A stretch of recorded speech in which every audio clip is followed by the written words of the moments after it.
Buenos días, bienvenidos a la cátedra abierta en homenaje a Roberto Bolaño. Les quisiéramos agradecer estar acá. Hoy día cruzar la ciudad es un acto heroico y les prometo que va a valer la pena porque hoy día tenemos un gran invitado. Se trata del investigador, del ensayista Hernán Loyola. Él ha destinado muchos años a una investigación acuciosa, tanto de la obra como de la vida de Neruda. Testimonio de ello son los múltiples ensayos, la revista nerudiana, artículos y también libros biográficos. Él también ha sido encargado de la compilación de ciertas antologías de Neruda y también de las obras completas. Entonces, no podríamos tener a alguien más versado en ese tema que don Hernán Loyola. Y justamente para poder presentarlo, nosotros siempre le pedimos a un autor local que asuma esa responsabilidad. En este caso, la autora local no podría ser más local. Se trata de Cecilia García Huidobro.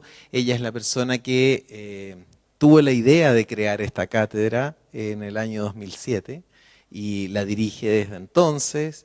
Y bueno, fruto de eso han llegado acá a hacer sus conferencias más de 100 autores, creo que vamos como en 130 en este minuto.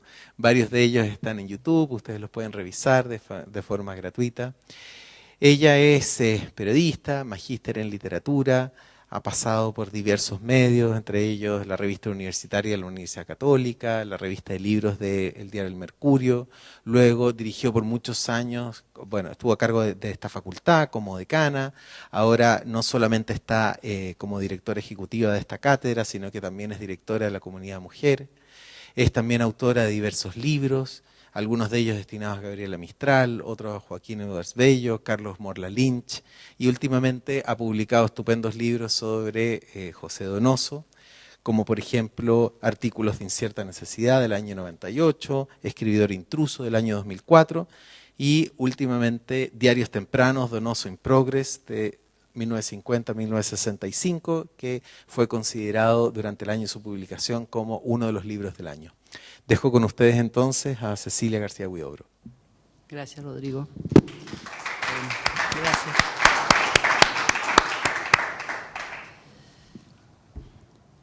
Es indiscutible que hay muchas maneras de conocer a una persona.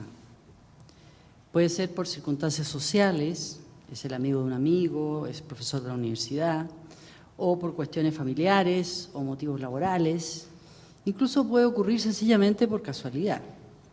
Pues bien, tengo que decir que no fue bajo ninguna de estas circunstancias que conocí a Hernán Loyola. Lo conocí por error. Tal como se escucha, un error flagrante que paso a deletrear, como diría Violeta Parra. Hace ya un par de décadas, mi marido y yo planeamos unas vacaciones en Italia, añoradas por lo demás por mucho tiempo. Eso sí, me advirtió Luis Emilio antes de partir, nada de trabajo, por favor. No se te ocurra empezar a hacer entrevistas o cosas por el estilo. Por ningún motivo, respondí cruzando los dedos, aprovechando que tenía la mano en el bolsillo, para que no se notara el ánimo de trampear de mi contestación. En ese momento recordé que había escuchado que el reconocido ensayista Hernán Loyola vivía en Italia, así que puse ahí la puntería.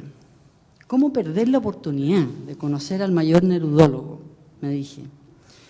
Sabía que su especialización comenzó muy joven, a mediados de los 50, cuando se graduó en el Instituto Pedagógico de la Universidad de Chile con una tesis sobre canto general, para muchos una de las cumbres poéticas del siglo.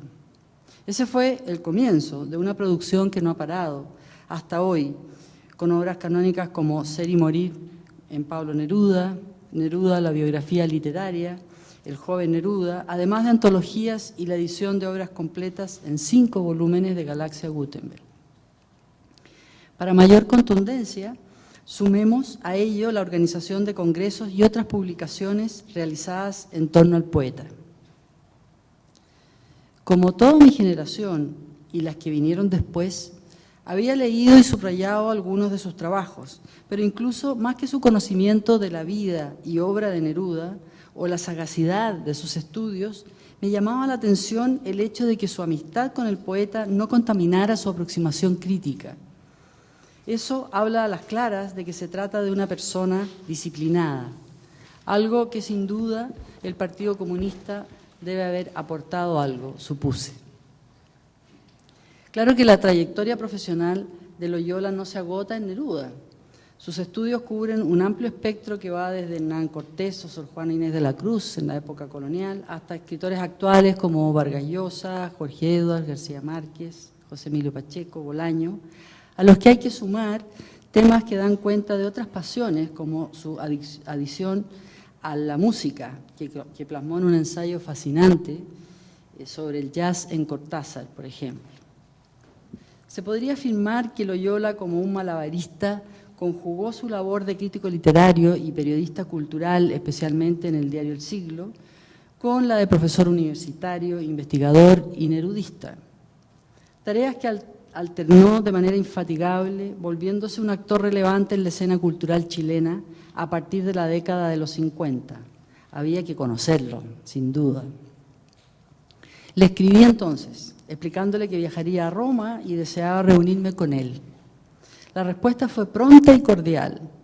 Con el tiempo comprobé que eran rasgos característicos de Loyola.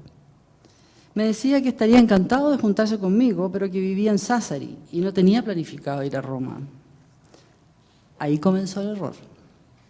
Muy provinciana yo, pensé que eso no sería impedimento, pues en un país de las dimensiones de Italia podía tomarme un tren y en un par de horas llegar a esa ciudad que no había oído nombrar en mi vida.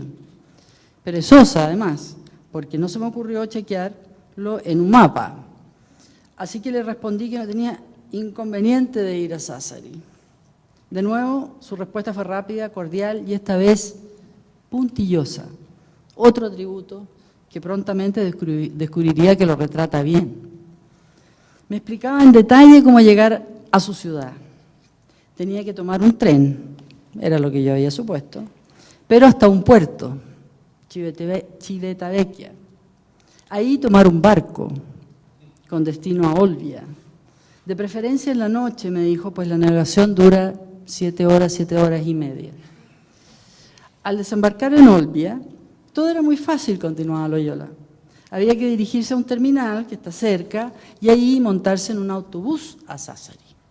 Si teníamos la fortuna de tomar uno que hiciera el trayecto más o menos directo, en 3 horas estaríamos en nuestro destino. Resumiendo, el par de horas que había supuesto eran en realidad casi 2 días de viaje. Ese era el tamaño de mi equivocación.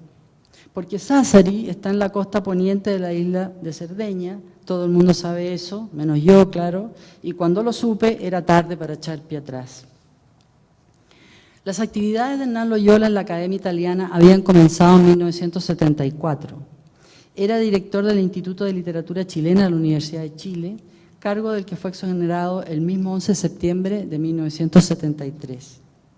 Poco después salió al exilio, iniciando una carrera universitaria en Budapest, Bordeaux e Italia, donde se radicó llegando a ser nombrado catedrático de la universidad de esta ciudad, a la que parecía que no íbamos a llegar nunca. Cuando por fin nos bajamos en la estación de Sassari, donde nos esperaba nuestro anfitrión, descubrí que me faltaba todavía conocer otra faceta de su personalidad, su incombustible sentido del humor. Antes del abrazo nos dijo, compañeros, la contienda es desigual. Luego averiguamos que todo Sassari no solo conocía la frase de Arturo Prat, sino que era el santo y seña entre los muchos alumnos de Hernán, que desde cualquier esquina o espacio público le gritaban al verlo pasar, profesores, la contienda es desigual. Pero bueno, esa es otra historia, una de las muchas desopilantes anécdotas de la vida de este hombre, con la sabiduría popular de Sancho, pero con la perseverancia y los grandes ideales de Don Quijote. De haber sabido que tendría que ir a la isla de Cerdeña, nunca lo hubiera conocido. Más de una vez he celebrado este gap que permitió una cadena de malos entendidos que me puso en contacto con Hernán Loyola y pude sumar a mi admiración por su obra el aprecio por su persona. Por lo general estamos formateados por una suerte de racionalidad que nos impulsa a rechazar cualquier cosa ajena a lo planificado en vez de considerarlo una oportunidad. O mejor aún, una fisura por donde se cuelan otredades que nos abren la mente, nos provocan, nos despiertan la imaginación, nos desafían, nos desconciertan, en fin, que ponen en movimiento, que nos ponen en movimiento, que no es otra cosa que enriquecernos. Y ese es quizás uno de los aspectos neurálgicos de la hermenéutica característica que caracteriza el vasto trabajo de Hernán Loyola. No califica, mucho menos descalifica. Más bien se propone alumbrar una obra desde variados puntos de vista, como bien se percibe al leer su último libro, Los pecados de Neruda, primicia que ha venido a presentar a la Cátedra Abierta en homenaje a Bolaño. Lo cito: pretendo revisar sin prejuicios los datos objetivos y los indicios que ofrece la documentación disponible, poemas, cartas, fotos, crónicas, confesiones, críticas, etc., para ver qué sale de esa operación. A partir de esos materiales intentaré reflexionar y formular eventuales hipótesis que por lo demás no pretenderán ser una defensa del acusado. Para eso, él se basta como siempre. Yo respondo con mi obra. Fin de la cita. Loyola no esconde los pecados de Neruda, que no son pocos si miramos el índice del libro: machista, violador, mal marido, mal padre, plagiario, insolente, abandonador, estalinista, entre otros. Más bien los analiza, los contextualiza, los deconstruye. Hay sin duda una disposición a meterse dentro de estos tropiezos para así comprender la complejidad de la que estamos hechos, esa que Nicanor Parra resumía como embutido de ángel y bestia. Sorprende cómo toda su enorme erudición, que es impresionante, lejos de convertirse en un discurso destinado a fijar verdades, su ágil pluma lo transforma en un viaje hacia los intersticios íntimos de la vida del vate y con ello en verdaderos espacios de humanización que vuelven esos asuntos privados en historias que nos interpelan a todos. Una suerte de residencia en Neruda. Esa negativa a emprender un retrato monolítico acaso sea un intento de encaminarnos hacia una forma de construir una sociedad más inclusiva y diversa, que al parecer todos estamos deseando, reclamando, sería más exacto afirmar hoy. No creo que sea casualidad que esta cátedra ocurra en días tan especiales de nuestro país, cuando todos hemos sido parte de un estallido ciudadano que quiero pensar que quedará consignado en los libros de historia como un antes y un después. Es tal vez, de nuevo, el azar que brinda la oportunidad de conectarnos con nuestra mejor tradición representada en su trayectoria vital e intelectual. Con su bigote a la antigua usanza, Hernán Loyola personifica un viejo Chile, ese al que en estos días hemos vuelto la mirada. Don Hernán, y el don se lo ha ganado con su destacadísima trayectoria profesional, encarna ese país republicano, sencillo, que en algún recodo del camino perdimos de vista, pero que añoramos recobrar. Sabemos que la contienda es desigual, pero la historia de vida de Hernán Loyola y su obra nos reiteran que nunca hay que arriar la bandera. Bienvenido, profesores. Gracias.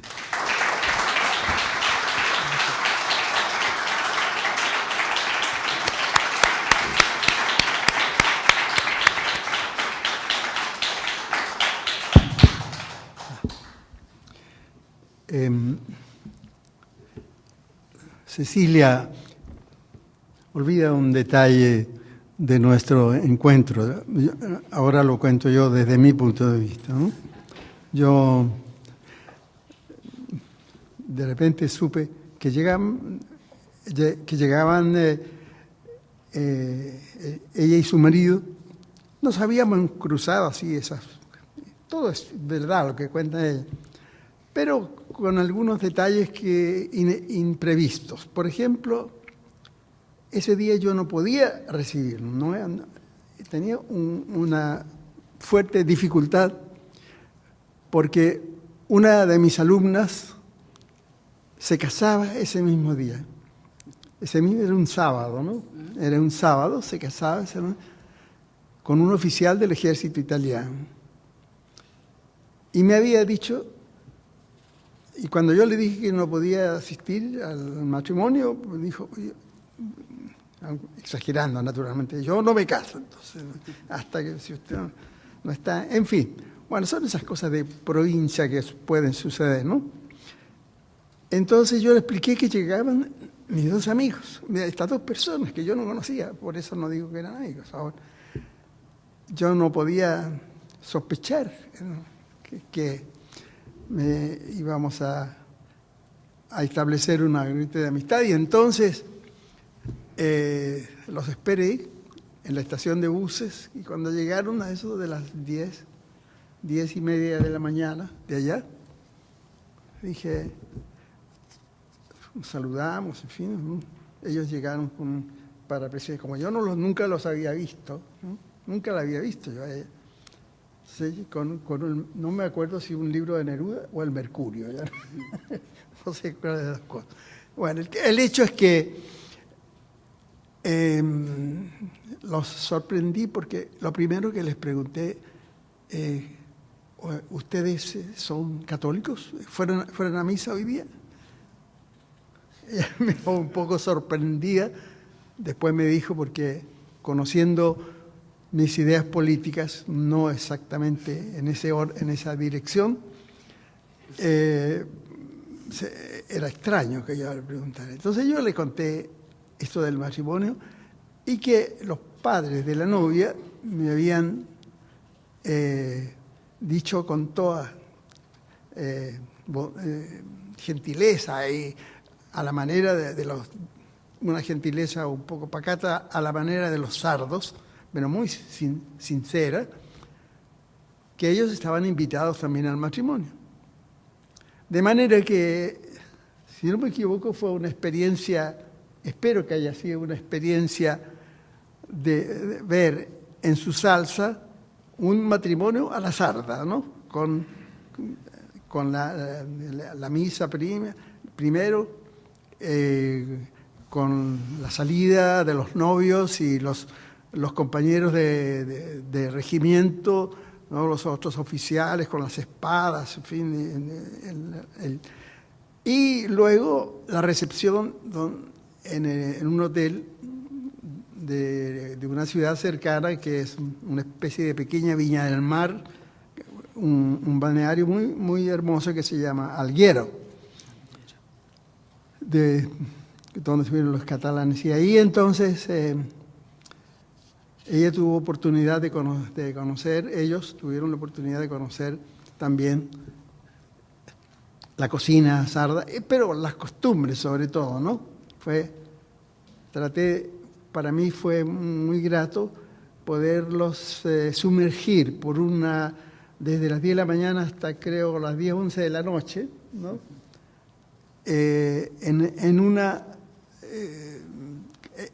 en la vida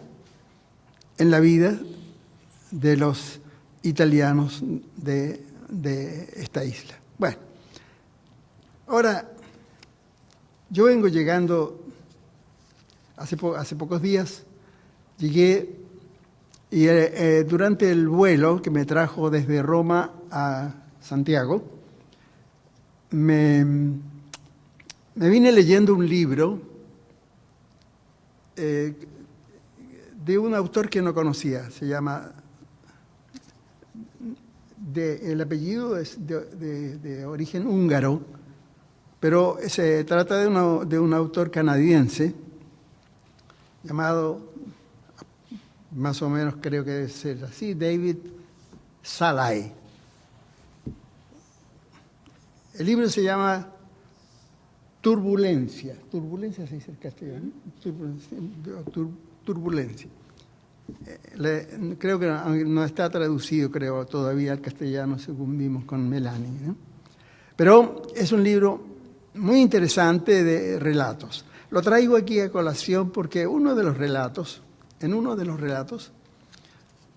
la protagonista es una famosa escritora de ficción, Marion Mackenzie, canadiense, pero que viaja a una ciudad que se me olvida el nombre en este momento, de la costa oeste de los Estados Unidos, porque su hija está a punto de dar a luz un hijo. Cuando ella llega a la clínica donde está su hija, la encuentra sola, sin su marido, y ella, ya el niño nació, lo tiene en brazos, se va a llamar Thomas, eso lo va a saber después, pero lo primero que le dice, y mirándola, casi gritándola, le dice, nació ciego. Y entonces, y Douglas, el padre, lo sabe. Sí, lo sabe. Y apenas lo supo, se mandó cambiar, se fue. No, ya no está aquí. El libro, el narrador no informa sobre qué va a pasar después. Porque en este caso lo interesante del relato es la relación madre-hija, ¿no? Entonces, la desgracia de la hija viene vista desde una perspectiva femenina, ¿no? Ya quiero intentaré traducirles del italiano un pequeño párrafo de reflexión de la escritora. Sabía ya que con el tiempo la dimensión de lo que había sucedido terminaría por amplificarse. En su cabeza y también en la de Annie terminaría por amplificarse en algo de enorme, en una gigantesca derrota de la maternidad, de la humanidad, en un evento determinante de sus existencias, de las dos, al cual evento ninguna de las dos sería capaz de sustraerse del todo, cualquiera que hubiera sido el futuro. Era uno de esos eventos, pensó, que hacen de nosotros lo que somos, para nosotros mismos y para los demás. Cosas que parecen suceder así, sin un motivo, y que en cambio quedan allí para siempre, y poco a poco nos damos cuenta que nos han marcado, que nada será igual como antes. Este aspecto naturalmente lo asocio a la perspectiva que asumo en mi libro para referirme a la tragedia que vivieron Maruca, la primera mujer de Neruda, y Pablo mismo, en Madrid, 1934, con el nacimiento de Malva Marina. La actitud, como todo el mundo sabe, en 1936,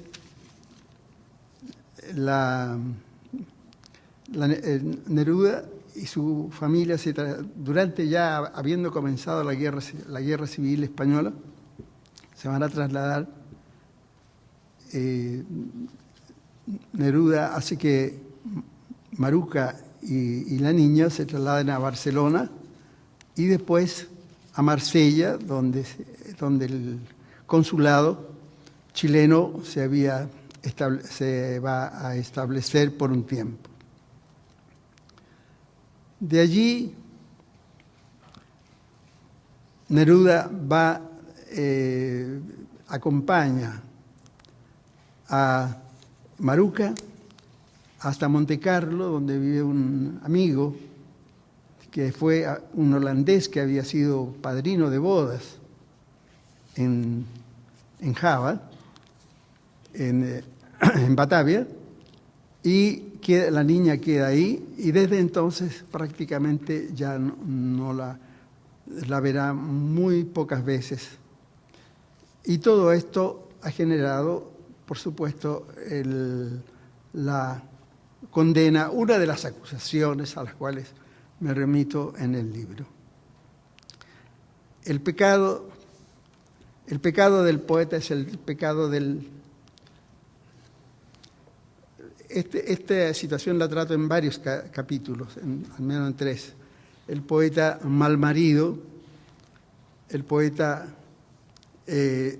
mal padre y el poeta abandonador. En verdad,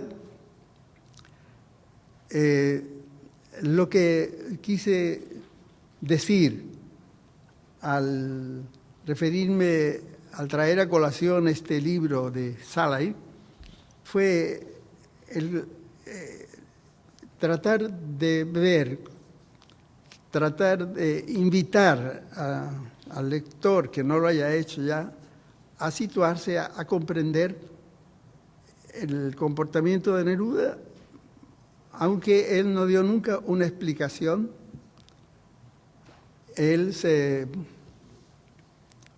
Yo señalo que él vio, sintió que no le era posible vivir en una situación con futuro con Maruca, porque la niña, entre él y la niña, además, había una incomunicación inevitable, ¿no? para un escritor, para un poeta. Todo esto lo sugiero en el texto, en mi libro, buscando yo mismo una explicación sin querer que eso sea una justificación.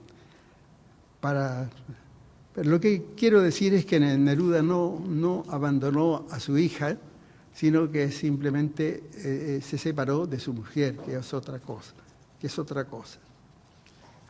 Ahora, entre las acusaciones múltiples que se me enredan, son tantas que no sé cuáles de ellas elegir.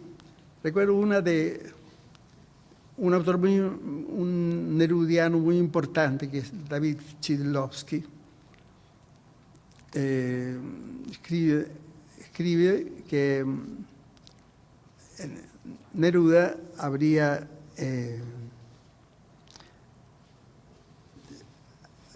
dejado a la niña no solo abandonada, sino que además en el desamparo, porque cuando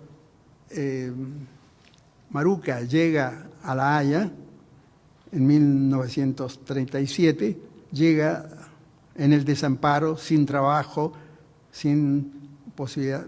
En verdad no fue así. Chidlovsky, no sé por qué, tenía toda la clave, porque él, en su libro, que es precioso para los nerudistas, porque trae una cantidad enorme de información muy precisa y documentada. Él me da la clave y que explica cómo, a poco de llegar a La Haya, la encontramos a Maruca trabajando en la legación de la República Española en Holanda. Él menciona un testimonio de Jorge Semprún, del escritor Jorge Semprún, en los primeros años de este milenio, poco antes de morir, Jorge Semprún. Pero al parecer ignoraba que había un testimonio ya del mismo Jorge Semprún en su famoso libro La autobiografía de Federico Sánchez, que es en cierta manera su autobiografía de Jorge Semprún, política y humana, ¿no? Escrita en segunda persona. Es una especie de novela ficción muy interesante, incluso por la forma, ya que todo el libro está escrito en segunda persona, como si el narrador le hablara o el autor le escribiera hablándole al narrador. Hay una sobreposición de esto. Ahora bien, ese libro contiene un párrafo extenso en que Semprún recuerda cuando él tenía unos 9 o 10 años en La Haya, donde vivía en la legación, porque su padre era el jefe de la legación, como lo ha dicho ya Chidlovsky, que curiosamente no trae la consecuencia de esto. ¿Cómo podía entrar a la legación, a trabajar en la legación republicana, sino a través del padre de Jorge Semprún? Pero además, para que esto ocurriera, tenía que haber intervenido alguien fuertemente motivado para hacerlo, ¿no? Porque una mujer recién llegada, ¿no?, de improviso, que la encontramos trabajando en la legación de un país fuertemente amenazado, con dificultades en la guerra civil, tenía que tener un motivo, tenía que haber intervenido alguien que conociera bien a esa persona. Y eso lo hace, por lo tanto, la responsabilidad es de Neruda. Neruda se ocupó de eso, de conseguirle un trabajo a Maruja, y también la niña pudo, esta parte no sé cómo, consiguió un contacto con una secta religiosa en la ciudad de Gouda, en Holanda, donde la niña creció hasta su muerte a los 8 años después.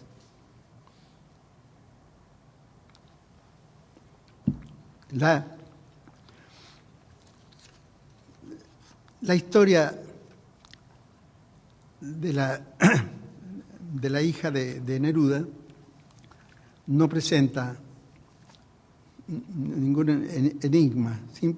Pero yo hago notar que después de todo, por una afortunada casualidad quizás, la niña termina viviendo con una familia religiosa creo, testigos de Jehová o algo por el estilo, que no aceptaban la medicina convencional, pero los hijos de ese matrimonio, el matrimonio mismo y sus hijos, que eran pequeñitos, le dieron a Malva Marina quizás una atmósfera de amor, de serenidad, de compañía, que Pablo y Maruja quizás nunca habrían podido darle, ni en España, quizás, ni en Chile. Yo creo que en eso hubo una circunstancia que vale la pena considerar para esto. Bueno, eso con respecto al caso, a una de las acusaciones mayores que se le hacen a Neruda. Quizás sería, bueno, no sé si ustedes prefieren, por ejemplo, ¿alguno de ustedes quiere saber algo especial con respecto a alguna de las acusaciones de Neruda? Ofrezco la palabra si alguien quiere decir algo. Sí, dime.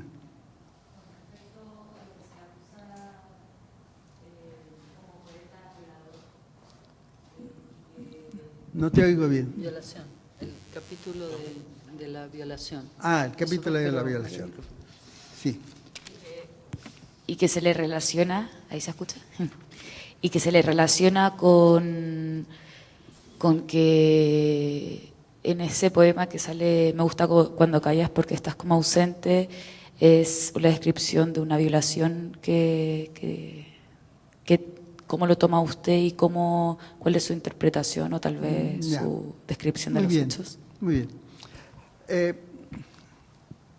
En mi libro comienzo por señalar una cosa evidente, pero que los las personas o los acusadores de Neruda, de este campo, olvidan simplemente que fue el mismo Neruda quien se autodenunció en Confieso que he vivido, y a última hora, porque, digamos, en una investigación filológica, digámoslo así, se puede establecer que el episodio no existía, esa confesión no solicitada, óiganlo bien, esto es muy importante, una confesión no solicitada, ¿no? Neruda la escribió muy pocos años antes de su muerte. Y la escribe con toda honestidad, y sin esta confesión nadie sabría de esta violación. Él admite, digamos, en una confesión que sigue de alguna manera, esto lo señalé en una carta al Mercurio, sigue el modelo católico, ¿no?, de la confesión sincera, sin atenuantes. Neruda no se justifica, no dice nada, solo no se justifica, pero además señala al final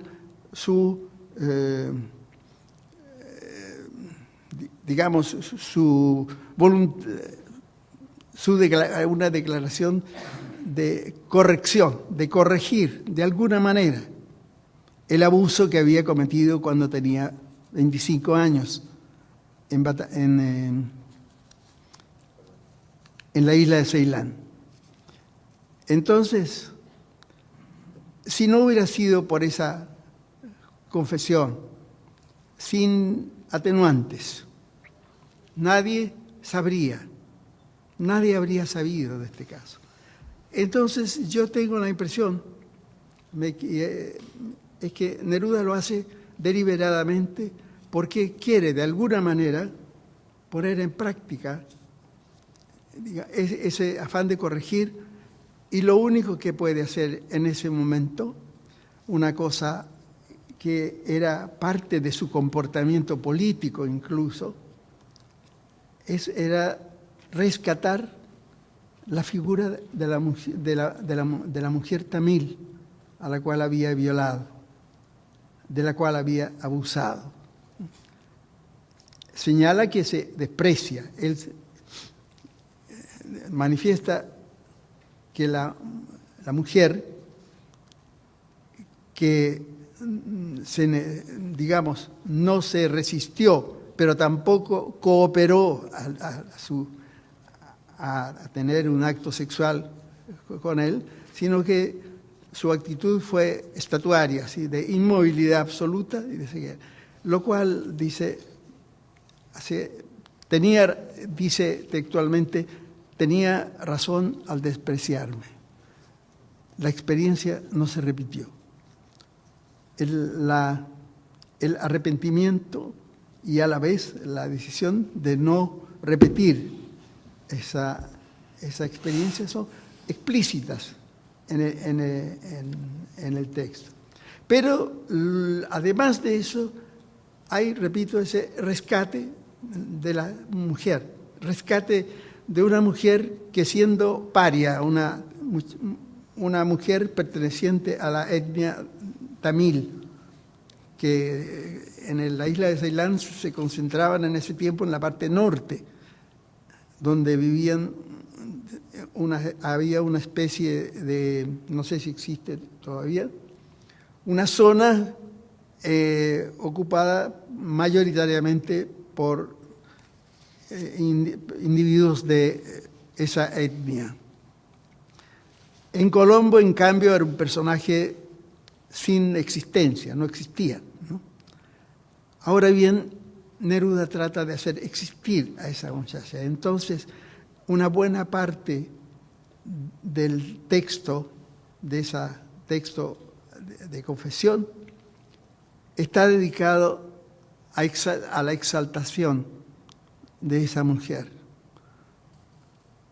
En el relato hay una visión de la mujer, de aquella mujer joven y muy bella a sus ojos, de señalarla y de rescatar, de modo tal que esa mujer, ignorada no solo por la historia, sino ignorada como una existencia cero en el lugar donde vivía, adquiere en el texto de Neruda una cierta vida, la rescata sin necesidad de que ningún movimiento feminista lo impulse a hacerlo, ¿no? Quiero señalar, dije que este modo de actuar de Neruda, este rescate verbal, si ustedes quieren, poético, de exaltación de la muchacha, es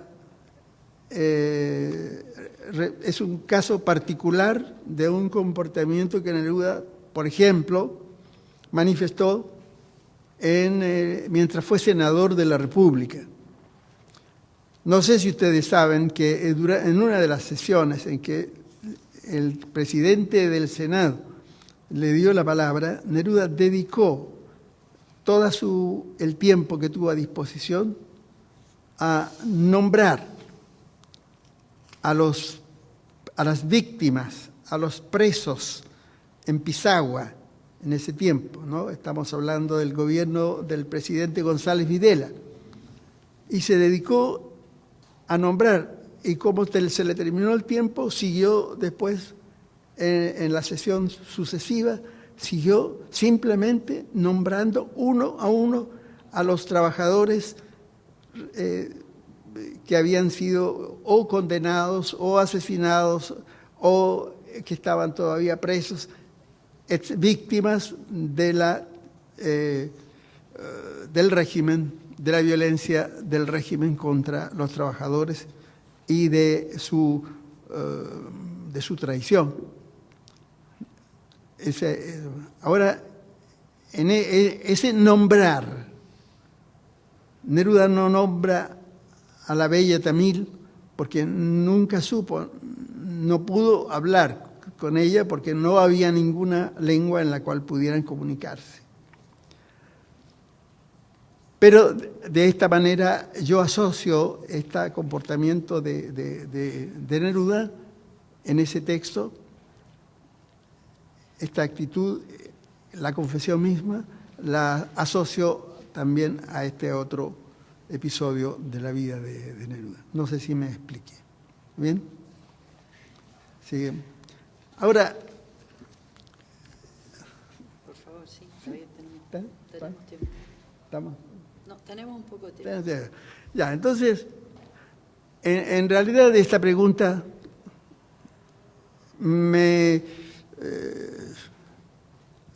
lleva a señalar la cuestión central, que es lo extraño que es para un estudioso de Neruda verificar de mil modos la historia de la recepción del poeta en su propio país. Yo no creo exagerar, aunque tuve el privilegio de ser amigo de Pablo, todo lo amigo que podía ser un estudioso de Neruda respecto a él, porque los estudiosos de Neruda eran las personas que menos le interesaban a Neruda, ¿no?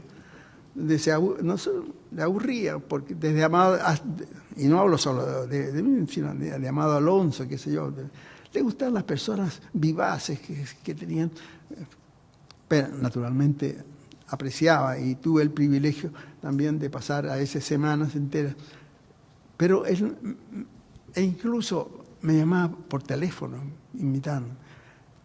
Hasta me di el lujo alguna vez de rechazar su invitación, que la gente habría pagado por pasar unos días en Isla Negra, pero no porque fuera por tonterías, ¿no? Pero él me llamaba por una razón muy precisa, porque me decía más o menos así, me decía, Hernán me decía, ¿puedes venir el próximo miércoles? Mira, aquí llegaron unas ediciones italianas, unas ediciones japonesas muy lindas. Yo estaba haciendo la bibliografía activa de Neruda en ese tiempo, de manera que tienes que venir a verla, quédate unos días con nosotros aquí, Matilde va a abrir unas botellas. O sea, pero además vienen unos profesores franceses o japoneses o norteamericanos que por favor sácamelos de encima. Tú puedes explicar esto porque me preguntan siempre las mismas cosas y yo no sé qué contarles y qué decirle. Además que no sé tampoco, se me olvida. Me preguntan qué significa este verso y todo esto. Tú sabes cuánto me hizo sufrir Amado Alonso preguntándome eso, ¿no? Entonces tú sácamelos de encima. Y yo llegaba ya con esa tarea que era una, bueno, que venía muy bien pagada, con unos días en esa casa maravillosa de Isla Negra, que yo pude verla que cuando él estaba vivo, que es diverso a como es ahora, sin que eso signifique, sin perjuicio de los esfuerzos de la Fundación Neruda, naturalmente, por tener la casa. Bueno, sí. No, quiero decir que, en todo caso, Neruda fue y es un lujo de Chile.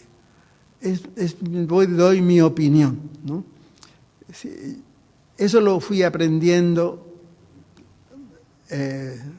a medida que lo iba estudiando. Es un poeta infinito. Yo he dedicado más de 50 años de mi vida al estudio de Neruda y he hecho lo mejor que he podido.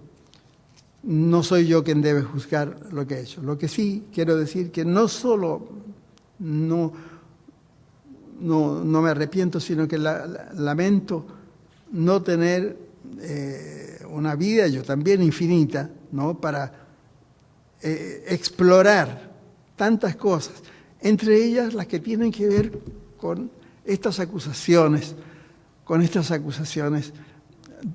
acerca de sus pecados, de los pecados que cometió. Es una cosa digna de ser estudiada, ¿no? Yo, con respecto, por ejemplo, a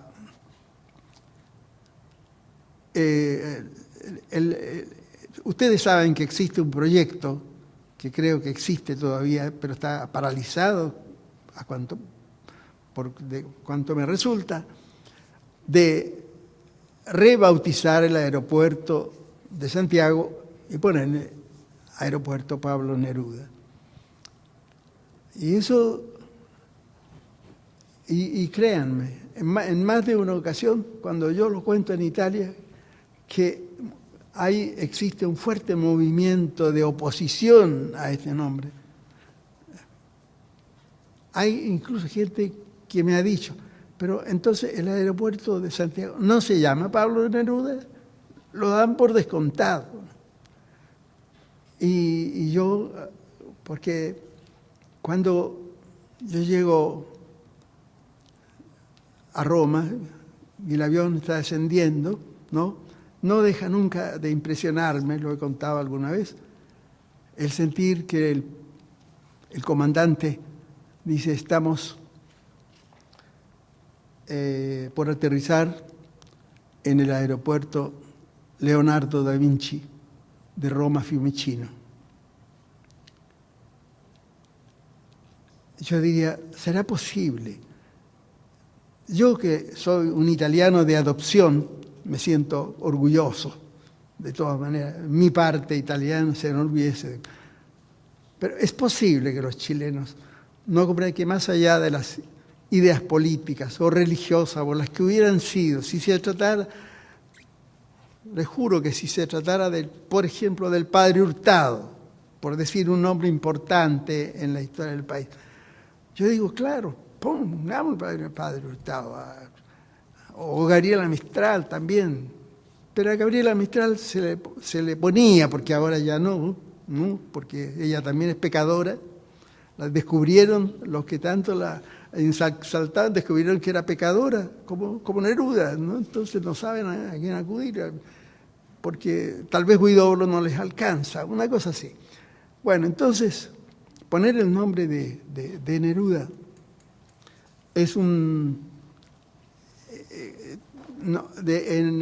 la dicción del comandante que les acabo de mencionar, hay una cosa interesante que es el aeropuerto Leonardo da Vinci de Roma Fiumicino. Fiumicino es es un pueblito cercano, es el equivalente a Pudahuel. O sea, el aeropuerto en Santiago podría llamarse, ¿no?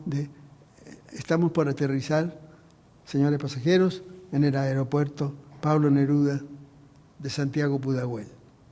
Y con eso quedaría resuelto todo el problema. Yo no entiendo por qué eso no resulta todavía. Ahora, hay tantas cosas. Uno de los capítulos, voy a cerrar con esto, ¿sí? Sí, porque tenemos preguntas, así que ya. cierra. O sea, uno de los capítulos que seguramente interesará, uno de los más extensos que he dedicado, es el poeta estalinista, ¿no? O sea, una de las razones de fondo, una de las razones principales que establecen un problema, que problematizan la relación de Neruda con el país, es su adhesión al Partido Comunista. Yo creo que eso está claro para todos, ¿no? Para bien y para mal, ¿no? Como si él no hubiera tenido derecho y que hay una confusión de conceptos y de categorías y de jerarquías de valores en esto que a mí nunca terminará de sorprenderme, ¿no? Porque que no se da. Sí. Ahora bien, yo pregunto, ¿podemos imaginar a Neruda naciendo fuera o creciendo en otra ciudad que no fuera Temuco? Hay cosas inevitables en la vida y en la trayectoria del poeta. ¿Podemos imaginar a un Neruda no comunista? Yo no lo logro imaginar, por las razones que sea.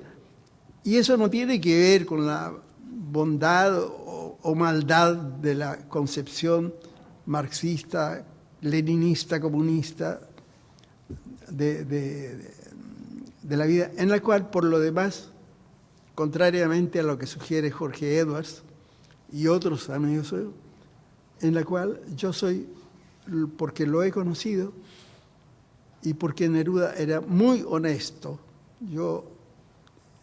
él fue comunista de verdad. Él cree, sinceramente, esto no quiere decir que no tuviera problemas, objeciones y conflictos como los tendría, como los tengo yo, como comunista que soy también, y como las tendrá un católico, qué sé yo, ¿no? Pero una de las cosas que un lector, un lector desprejuiciado de Neruda, si existe, ¿no?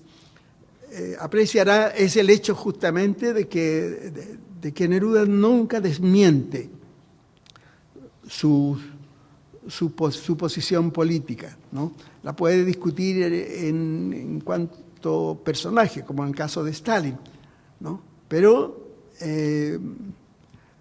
yo creo que si él hubiera vivido más hasta hoy día, él habría revisado también su visión de Stalin, no en el sentido de negar los crímenes que Stalin cometió, sino en el sentido de darle al César lo que es del César y a Stalin lo que es de Stalin, porque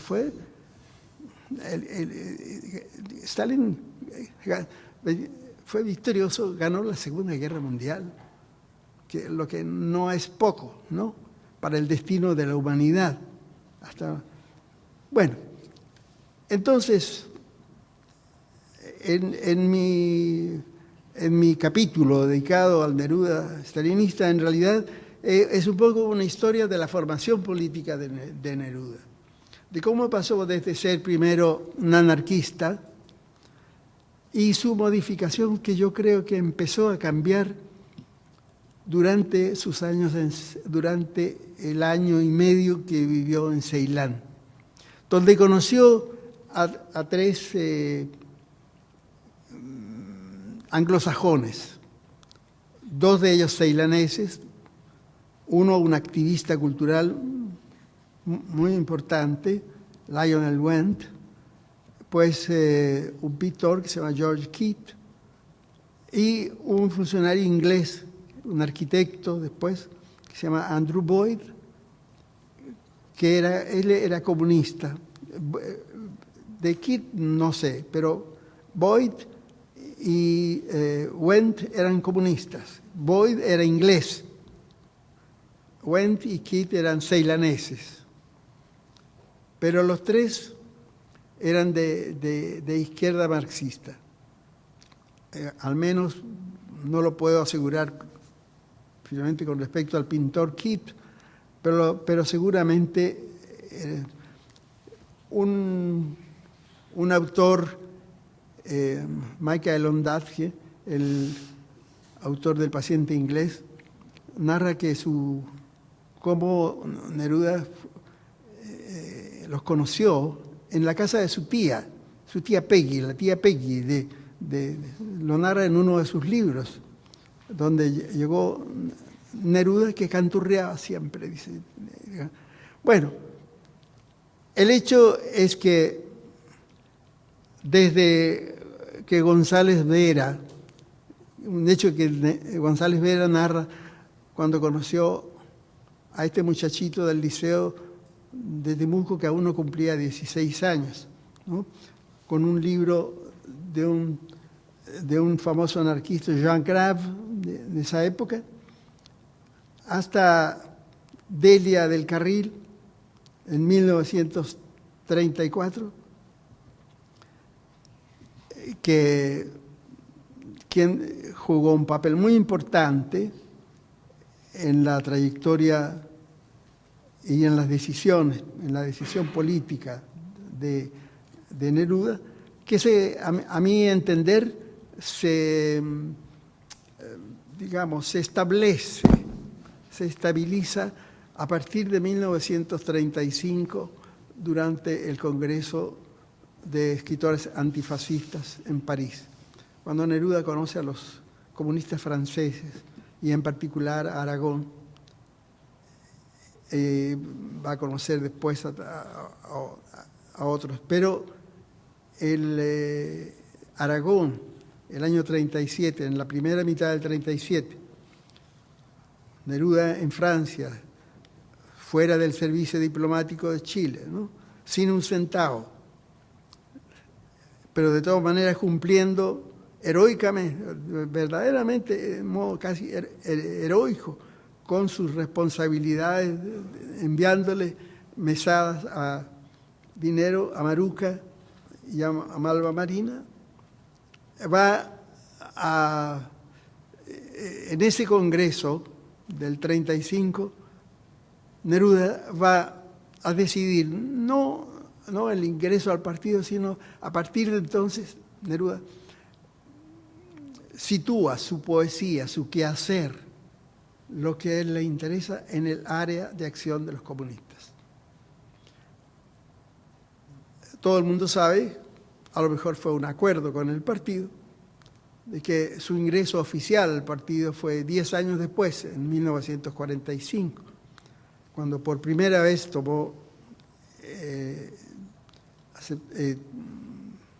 el carnet del partido, ¿no? Fue oficialmente cuando ya era senador, porque fue elegido senador cuando todavía no era comunista oficialmente, ¿no?, junto con Laferte. Entonces, este es uno de los aspectos también que más interesan. Aquí el pacto nazi-soviético, por ejemplo, a ese aspecto yo le dedico varias páginas. No voy a...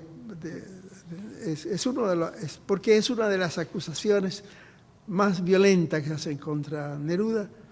Y además, los invito a leer, cito al autor cubano Leonardo Padura Fuentes, el cual en su novela, en su libro de relato, ¿no? Su relato del asesinato de Trotsky, que es un libro que para quien no lo haya leído, que naturalmente es un libro muy importante, uno de los libros más importantes de la literatura hispanoamericana. Y se menciona allí, cito en el libro, un pasaje de esa novela donde un grupo de comunistas traumatizados por este pacto, ¿no? Pero al mismo tiempo se va comprendiendo, ¿no? O sea, comprendiendo las razones de Neruda, las razones de la Unión Soviética, las razones de Stalin para este pacto. En fin. ¿Seguimos con preguntas, te parece? ¿Seguimos con preguntas? Es así, sí. Señor Sáez. Don Hernán. ¿Quién habla? Ah, ya. Voy a aprovechar Sí. tu amistad con Neruda para hacerte una consulta directa. Desde hace 6 años más o menos hay una querella que puso el Partido Comunista y algunos de sus parientes sobre el posible asesinato de Neruda por parte de médicos o qué sé yo, o una enfermera que puso una inyección. Y todo esto nace 38 años después de su muerte, y en el momento de su muerte, que yo recuerde, nadie dijo ni siquiera la sombra de la sospecha de que la muerte no fuera el cáncer. Pero esta gente, los querellantes, digamos, han presentado a un Neruda sano, vigoroso y feliz.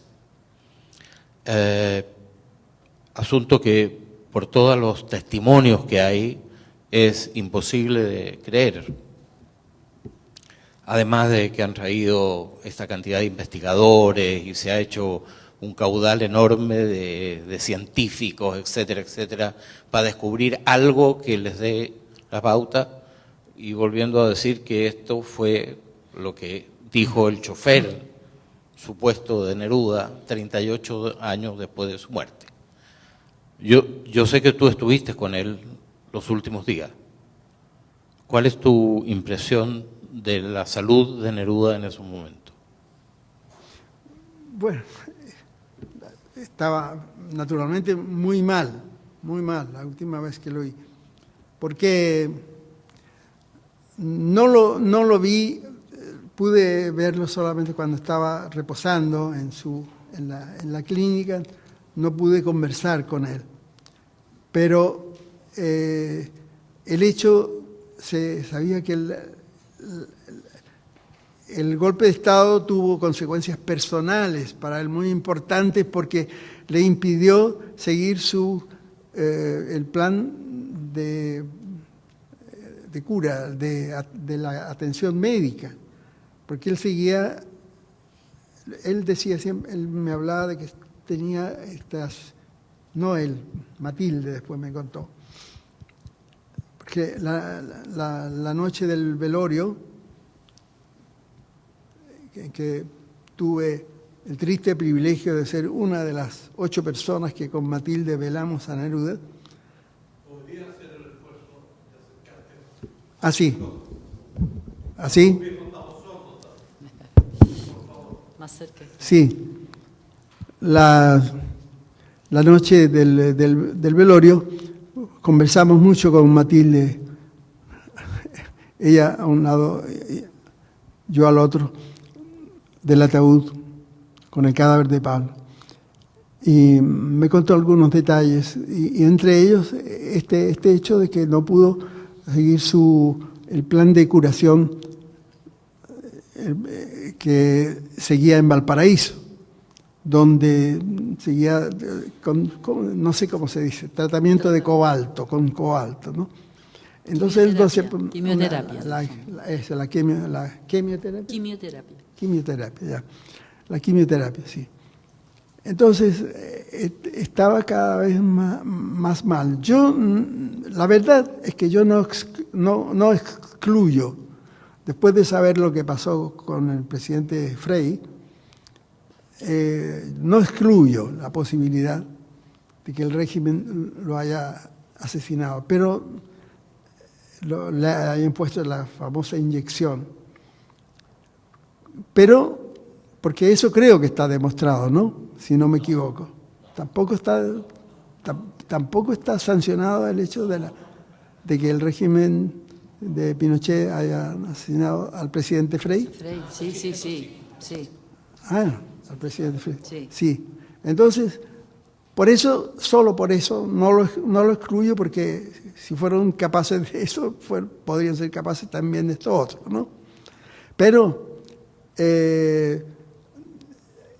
que Neruda estaba muy enfermo, eso por las razones que estoy diciendo, y además, miren, yo pude hablar con uno de los médicos del equipo que atendía, ¿cómo se llamaba el médico principal?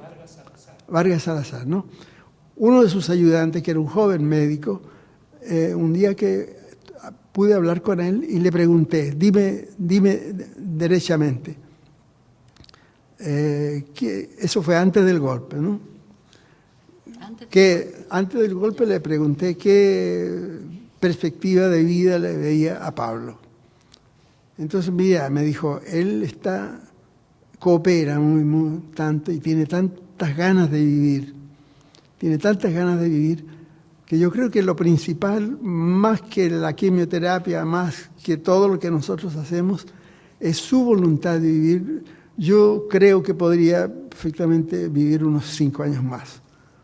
Entonces, ahora lo que Matilde me dijo, conversando, es que esas perspectivas se derrumbaron con el golpe. O sea, no es solo una figura retórica o partidista o ideologizante decir que Neruda murió de fascismo. Neruda lo mató el golpe, porque lo precipitó en su muerte, porque viendo cómo, y él hasta el final estuvo siempre preocupado, curiosamente, no tanto de sí mismo, sino de sus amigos, de sus amigos, de los dirigentes comunistas, por ejemplo, y sabía que los estaban matando. Y según gente que estuvo presente ahí, sus últimas palabras, una de sus últimas frases, expresiones eran, los están matando, o sea, los están matando. Y se refería a gente de su partido, con lo cual, de paso, señalo que su vida de intelectual comunista era una vida cálida, llena de algo que, bueno, que encontró en esa organización política chilena, ¿no? En esa organización. Por lo tanto, yo creo, sí, que Neruda, yo tiendo a pensar que Neruda murió por su enfermedad, por la caída de sus defensas. No hay necesidad de inventar. De todas maneras, directa o indirectamente, él murió porque su cuerpo no resistió, ¿no? Y tuvo toda esa energía vital que él ponía en seguir viviendo, que les he referido como testimonio de un médico que estaba muy cerca de él, ¿no? Que lo atendía diariamente, se derrumbó con la... No sé si he respondido de alguna manera. ¿Sí? Estamos un poco sobre la hora, pero hay más preguntas, ¿verdad? Sí, Hernán, tú mismo dijiste que Neruda siguió mandando plata y eso está documentado por las cartas al consulado. En un momento incluso le dicen que no mande más dólares porque en la Holanda ocupada no corrían. Entonces, lo que él hizo es casi lo mismo que hacía el 90% de las parejas que se separaban en ese tiempo, ahora tal vez menos, y que la madre se iba con los hijos y el padre aportaba el dinero. Sí. En ese sentido, no es un padre abandonador, porque sigue protegiendo, por lo menos económicamente, a la hija. Y si no la va a ver es porque Europa estaba toda Europa estaba en poder de los nazis en ese momento. Había un obstáculo muy grande ahí. Por otro lado, lo de la violación, esta violación blanda, es lo que practicaban los jefes con las secretarias, los médicos con las auxiliares, una suerte de abuso, pero casi consagrado, por una tradición histórica, además de un país de madres y guachos. El mismo Andrés Bello, una figura eminente, hay unas cartas por ahí que dicen: escondan a las chinas porque voy a ir con Andrés al Fundo, un amigo de él. Los políticos, para qué decir, Arturo Alessandri. Entonces, pareciera que la figura del padre abandonador, la figura del hombre violador, quiero ver qué opinas de lo que pienso yo, son proyecciones de traumas que tiene la sociedad chilena. El misterio es por qué Neruda las revisa todas. Porque si tú ves, nadie se salva. Incluso en el ambiente artístico, Violeta Parra, una santa laica casi, abandona a la hija, a la familia, muere la hija cuando ella está en Polonia y ella regresa 2 años después. O sea, todo ese dolor de la familia con la hija se lo salta, lo deja. Las acusaciones de Sun Axel a Nicanor Parra son terribles, de un machismo y una celotipia, pero nadie lo toca. Bueno, ¿para qué vamos a hablar de Roca, que es un paradigma del machismo? Además, servil sirviente del dictador Ibáñez, ¿no? Pero ¿por qué Neruda recibe todo? Sí, esa es la cuestión. Yo, incluso a los casos que señalas, yo cito a un estudioso, no de Neruda, preferentemente al profesor Goich, que más serio y más responsable, que cita el caso de Vicente Huidobro. Vicente Huidobro, a quien su hijo mayor, su primogénito, lo acusa de haberlos abandonado, a ellos, a su mujer, Manuela Portales, y a sus hijos, a los hijos habidos en ese matrimonio. Pero lo que es extraño es que los pecadillos, qué sé yo, lo que sea, como queríamos llamar, de otros escritores, de otros intelectuales o de otros personajes, no hacen noticia, no son noticia. Yo me pregunto al inicio del libro, ¿quién de ustedes ha oído o conoce acusaciones contra pecado, denunciando cosas, qué sé yo, de mi amigo Pedro Lastra, por ejemplo? Que algún pecadillo habrá cometido, es bueno como el pan, pero no. Pero alguna cosa tendrá, o Waldo Rojas, ¿ah? Bueno, yo mejor no toquemos. Me he casado 3 veces, soy un pésimo marido, lo declaro, seguramente. Pero es una cosa que yo veo una relación con el aspecto político de la vida de Neruda. No puedo dejar de verlo porque no veo otra motivación de fondo.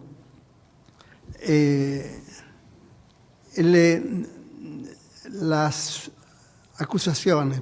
Algo preguntaste tú delante, que iba a decir algo con respecto a...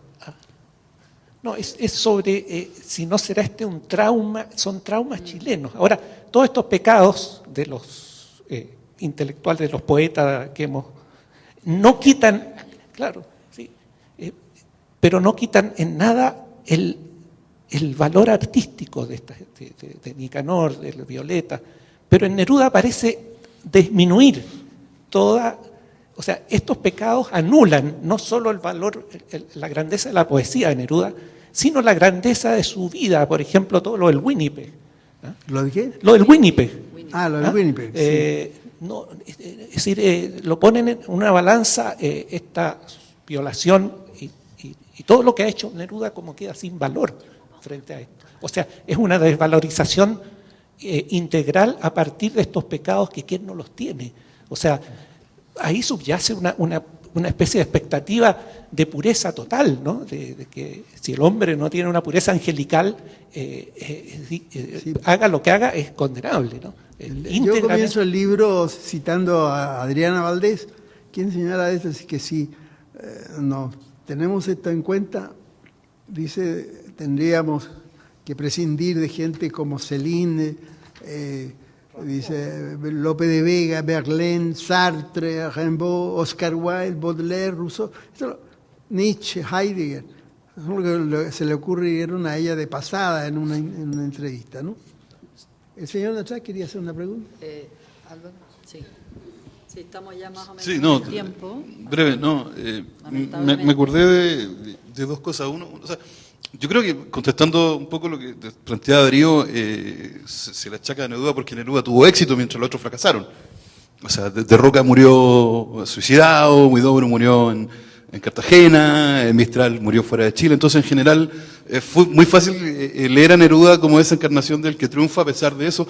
Pensando, por ejemplo, en lo que cuenta Tomás Lago en relación con Maruca, que él le sigue pagando, manteniendo a Maruca hasta el 54, cuando Maruca tiene un atado con droga y tiene que salir del país o tiene un atado con la PDI, y él va a ver a la PDI. Eso sale en el libro de Tomás Lago narrado. O, por ejemplo,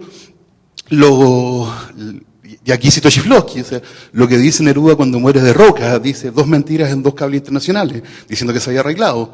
O, por ejemplo, y pensando justamente en que, inclusive en la lectura con de Roca, si yo leo Arenga sobre el arte de Roca, celebra Neruda al final de Arenga sobre el arte, en el texto donde dice que la intervención de Neruda en un congreso en México por la paz, el 48-49, era lo que había que hacer en términos revolucionarios. Entonces, terminamos siempre leyendo a Neruda, claro, como yo creo que la teoría de Darío, pero también porque tiene éxito. Porque justamente sabe cómo llegar a la gente de Claridad, porque justamente sabe cómo llegar a la gente del Partido Comunista, o sea, se ubica muy bien. O sea, no hay nadie mejor ubicado en el siglo XX que Neruda. Pensando justamente en la ausencia de Homero Arce en las memorias, que es exiliado por la viuda de las memorias, hasta donde entiendo yo, ¿no? ¿Cómo? Como Bolodia, ¿sí? Eso. De Homero Arce en las memorias. Bueno, ese aspecto, ¿se oye? Ese aspecto me interesa mucho aclararlo de una vez por todas. Las memorias de Neruda son unas memorias inconclusas.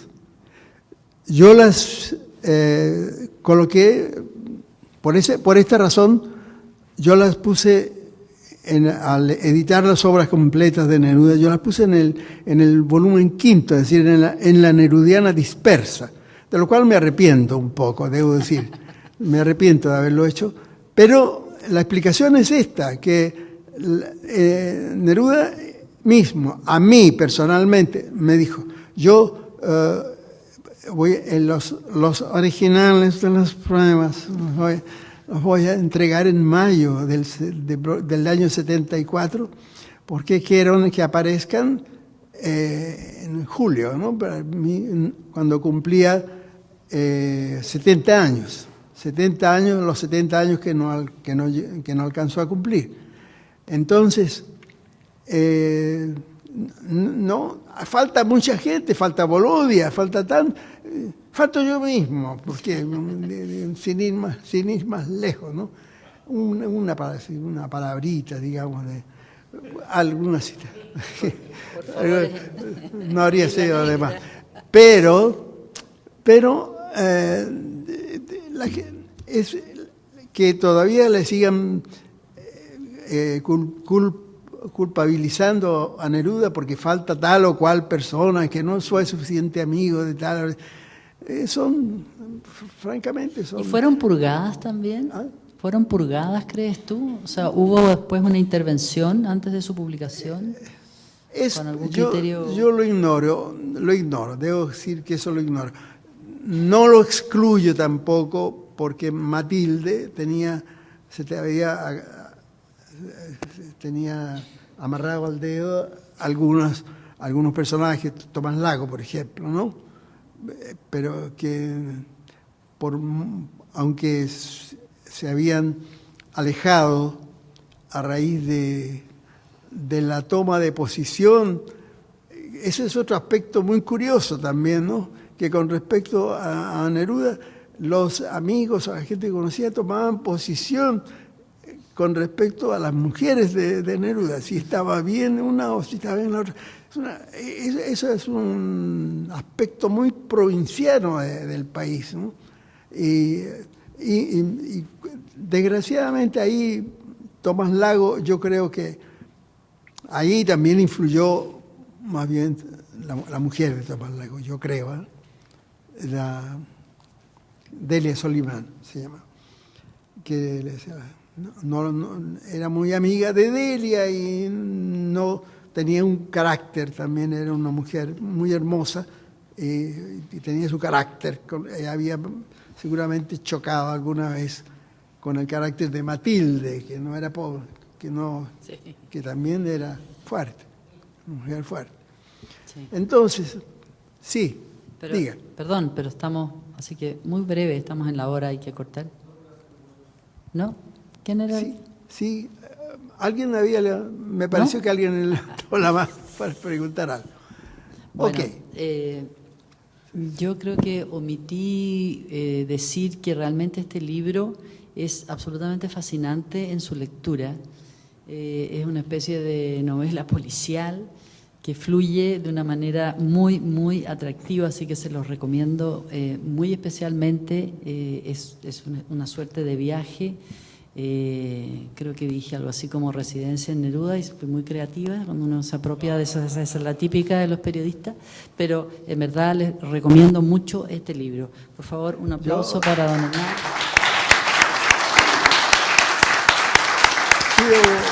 Yo quisiera, antes de cerrar, muchas gracias. Yo quiero verdaderamente agradecer a, desgraciadamente Melanie se fue, la directora de Penguin Random House, y a Paz Balmaceda, que editó el excelente trabajo.